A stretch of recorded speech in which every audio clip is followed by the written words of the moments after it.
자, 상가주택을 법인으로 매수하는 경우에 주택 부분에 대한 취득세와 양도시 법인세.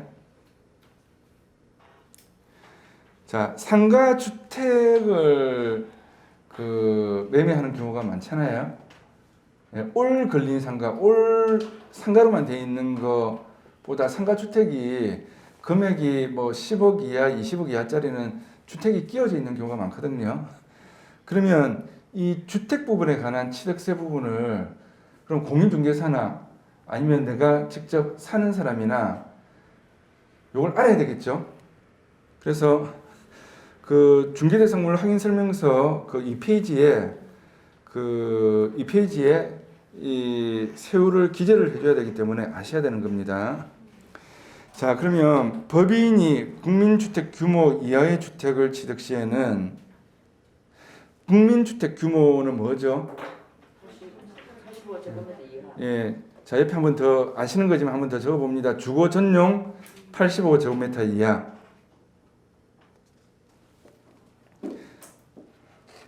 85제곱미터 이하면 국민주택 규모. 자, 이 이하의 주택을 취득 시에는 취득세, 교육세 12.4%. 취득세가 12%죠. 한번 더 적어봅니다. 취득세 12%, 교육세 0.4%. 국민주택 규모 초과 시, 초가 동그라미 합니다. 초가. 그러면 85제곱미터 초과다 이 말이죠. 초과시는 13.4%, 농특세 1%가 가산됩니다. 농특세 1% 동그라미 합니다. 그러면 공인중개사가 거래할 때는, 계약하고 할 때는 물건확인설명서에 이 세율을 적어줘야 되잖아요. 그러니까 이거 모르면 안 되겠죠. 꼭 아셔야 되는 거예요.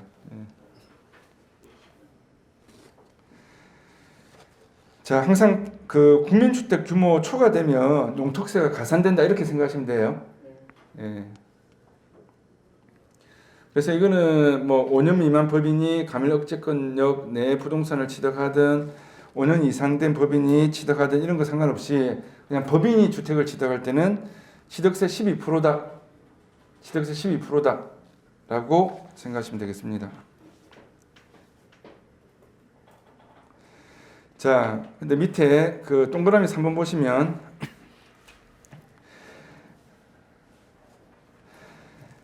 자, 가밀억제권 내의 5년 미만 법인이 가밀억제권 동그라미 합니다. 5년 미만 동그라미 합니다. 자, 서울은 그럼 가밀억제권이 어딘지 아셔야 되겠죠? 서울은 가밀억제권이에요. 자, 서울 수도권 쪽에 가밀억제권이에요. 그러면 서울 수도권에 사람들이 많이 살잖아요. 근데 우리는 부산이죠. 근데 부산은 해당이 안 돼요.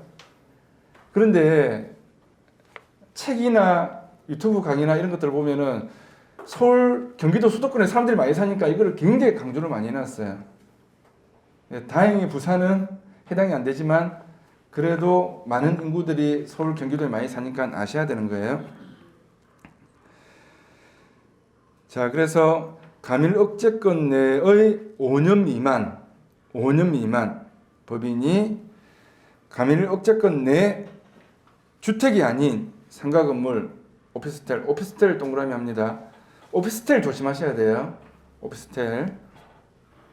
공장, 농지, 토지 등의 부동산을 취득하는 경우에는 세금이 중과됩니다.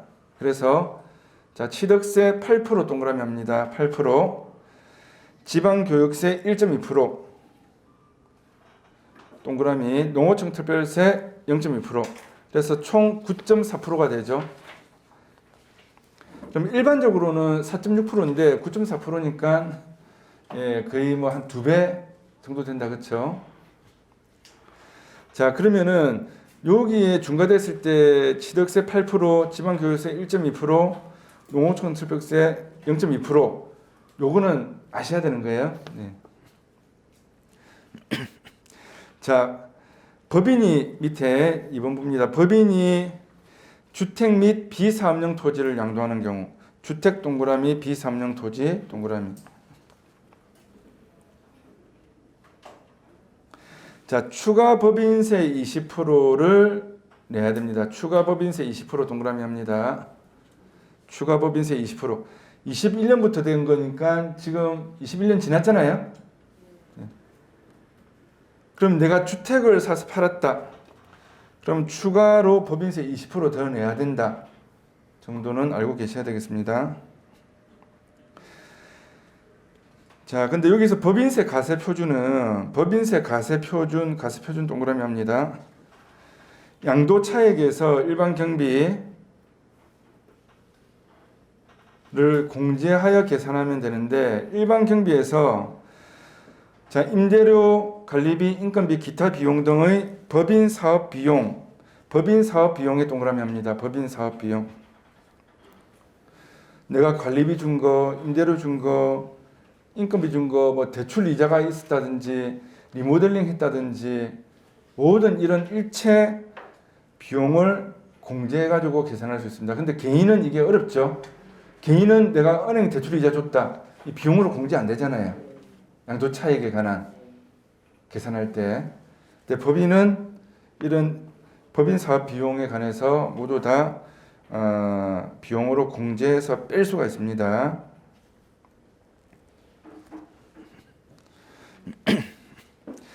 자, 법인의 부동산 취득세 중과세율에 자, 법인이 상가주택을 취득하는 경우에 개업공유중개사는 중개대상물 확인설명서 2페이지 이쪽에 7번 동그라미 7번 취득시 부담할 조세의 종류 및 세율란에 취득세, 농어촌 특별세, 지방교육세 세율을 기재하여야 한다.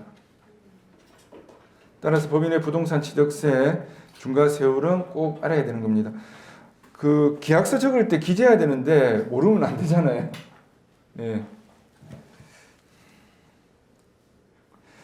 자, 주택을 법인 명의로 취득 시에는 주택 수와 상관없이 동그라미 합니다. 주택 수와 상관없이 취득세 12%가 중과, 12% 동그라미. 국민주택 규모 이하는 취득세 12%, 교육세 0.4%, 총 12.4%이고 초과는 농특세 1% 가산돼서 13.4%입니다.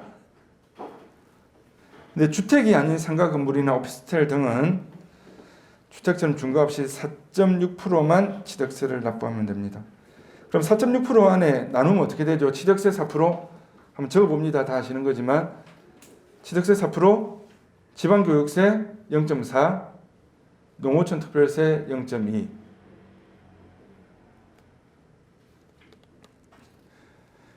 근데 조심하실 게 오피스텔 있잖아요. 오피스텔은 취득해서 살 때는 무조건 취득세 4%로 가요. 중과되는 거 아니면. 근데 오피스텔이 보통 주거용 오피스텔이 많잖아요. 주거용 오피스텔. 그런데 내가 주거용으로 쓰든 그냥 사업자 등록에서 업무용으로 쓰든 상관없이 4%가 취득세가 되는 거예요. 그러면 팔 때 이게 전입돼서 주거로 쓰는지 안 쓰는지를 따져서 양도소득세를 체크를 하는 거죠. 일단은 내가 주거로 쓰든 뭐로 쓰든지 간에 상관없이 취득세는 4%를 적용합니다. 오피스텔은. 기본적으로 꼭 아셔야 돼요. 그런데 더 중요한 것 중에 꼭 아셔야 되는 거는 오피스텔을 사서 내가 부가세를 환급 신청해서 환급받았잖아요. 환급을 받았는데 세입자가 전입을 해서 주거로 쓰고 있다. 이렇게 되면 내가 환급받은 부가세 뱉어내야 돼요. 상식적으로 꼭 아셔야 됩니다. 이것 때문에 문현금융단지에 한번 난리 난 적이 있었어요. 세무서에서. 거기 이제 오피스텔 주거로 이제 다 쓰고 있는데 다 전입해서 하니까 다 부가세 나는 환급 받았는데 다시 뱉어내야 되는 거죠. 다시 내야 되는 거예요. 그러면 안 내려고 하면은 임차인이 그냥 사업자 등록 신청해서 계속 있는 수밖에 없어요. 아니면 전입을 안 하든지. 근데 전입을 안 하게 되면은 실제로 거의 주거용으로 살고 있는데 전입을 안 하게 되면은 뭐 그 우편물이나 모든 어떤 그 행정적인 업무에 있어서 불편하잖아요. 내가 살고 있는 집에 내 우편물을 받아야 될 거 아니에요. 뭐 선거를 하든 뭘 받든지 간에 우편물을 받든지 간에 애들 뭐 학교를 보내든 전입을 안 하고는 어렵죠.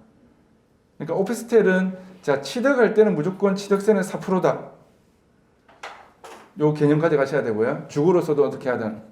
근데 팔 때는 다른 거죠. 주거로 쓰고 있느냐, 내가 파는 그 당시에 사업자 등록이 돼 있느냐, 그 오피스텔에. 그 다음에 부가세를 환급받았는데 주거로 쓰고 있으면 환급받은 부가세 다시 납부해서 내야 된다. 예, 이 개념은 꼭 가져가셔야 됩니다.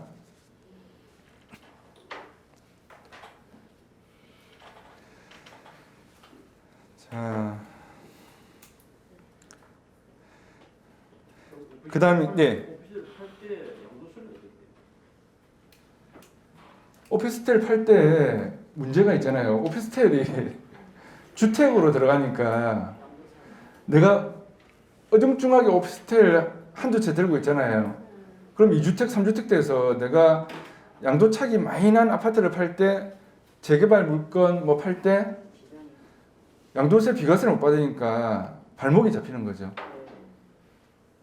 그래서 이번 정권에서 안을 지금 제출해가지고 면적이 작은 오피스텔은 주택수에서 빼주겠다 한시적으로. 이렇게 지금 이제 그 안을 내서 시행을 하려고 해요. 그럼 그때 다 팔아야 돼요. 지금 오피스텔 가지고 있어가지고 이것 때문에 정말 세금이 많이 나오는 거 비과세 못 받아서 되는 경우 많거든요. 예. 실무상 굉장히 중요한 내용이에요. 예. 자, 뒤에 보면 프린트물에 또 보충 설명에서 또 나옵니다. 네.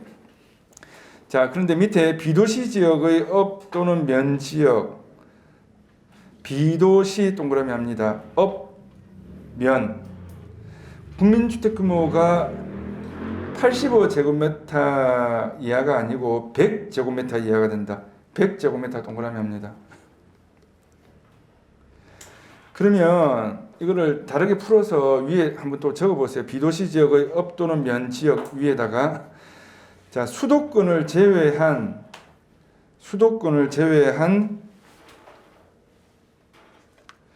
도시 지역이 아닌 업, 면 지역의 경우 100제곱미터 이하인 주택은 국민주택 규모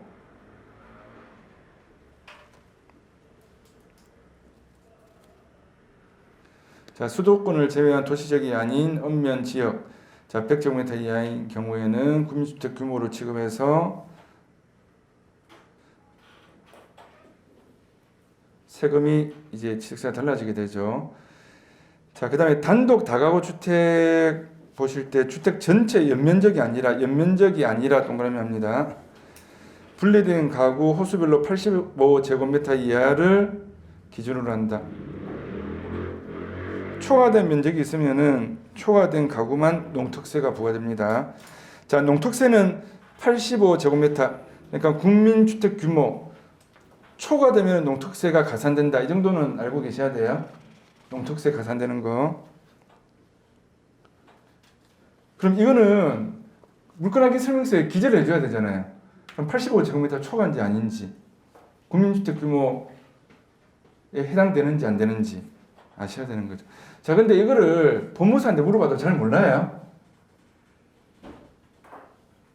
구청에 취득세까지 알아보고 알려드릴게요. 뭐 이러고 세무사는 아예 몰라요. 세무사는 취득세를 다루는 게 아니거든요. 취득세는 법무사에서 등기할 때 다루는 거예요.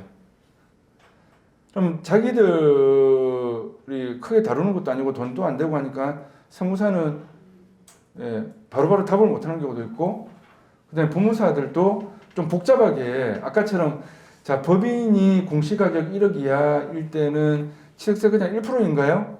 이렇게 이야기하면은 그러면은 구청에 한번 물어보고 이야기해 드릴게요. 이렇게 답변을 해요. 자, 그래서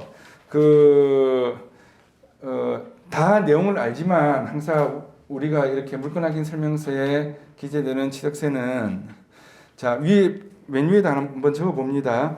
그냥 제일 우리 간단하게 이용 많이 하는 게 뭐죠? 네이버에서 부동산 계산기 취득세 적어 봅니다. 네이버에서 검색하실 때 부동산 계산기 취득세, 부동산 계산기 취득세, 부동산 계산기 취득세.